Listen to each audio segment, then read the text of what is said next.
Hi, in the next series of videos I will go through a general overview of the below listed digital audio workstations. The main idea is to briefly look at how they differentiate from each another while doing exactly the same thing, which is creating music. I will not focus on installing the digital audio workstation software, as there are many great videos created by the software manufacturers to show how to do that in a case you need help. The main difference between the different digital audio workstations is the workflow and how they approach creating music.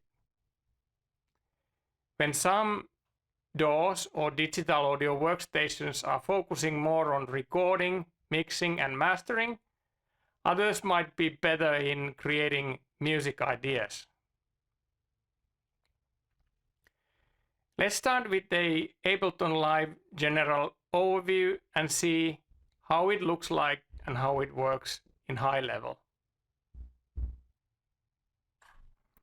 When Ableton Live starts, this is your default view. This view is so-called session view.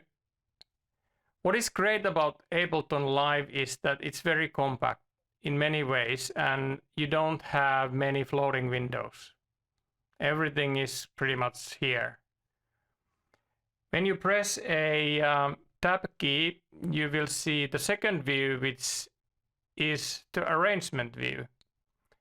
So by pressing tab key, one can switch between arrangement view and session view.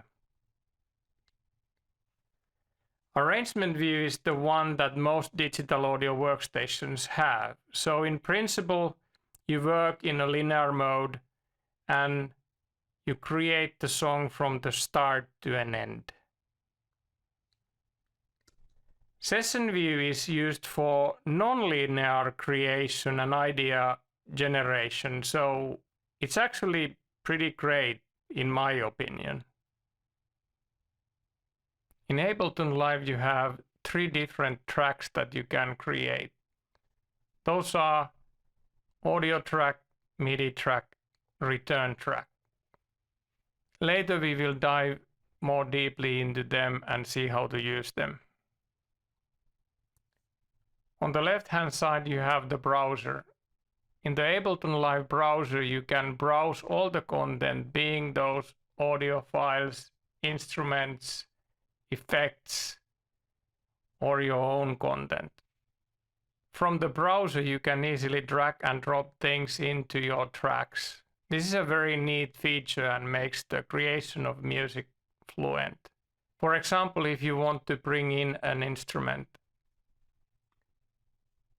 just click on the instrument and drag and drop that on top of a MIDI track. You can also select an audio track and then do the same with effects.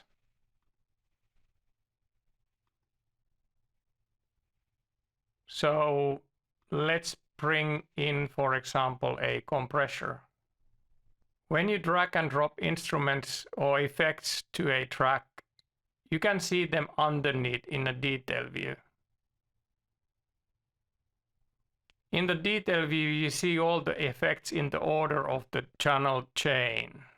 So if I bring another effect into an audio track, you see where and how they are positioned. Under the browser, there is a groove pool that you can open up and close to use different grooves with your song. All these areas open up in the same window, as you can see, and they are not popping up all over the place, so you don't lose control. You have everything in one view.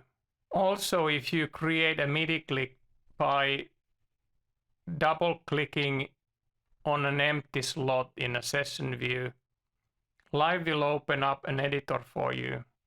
In this case, of course, it is a MIDI editor. Let's close this one by Shift Tab and move back to a detail view. Let's pick up an audio track so that you can see how the audio editor looks like.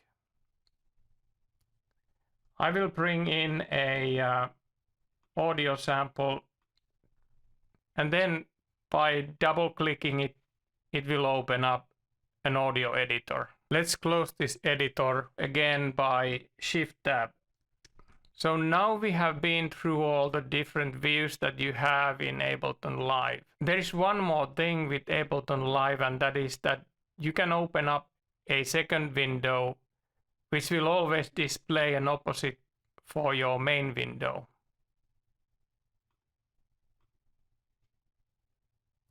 So if the main window is in the session view, the second window will be an arrangement view.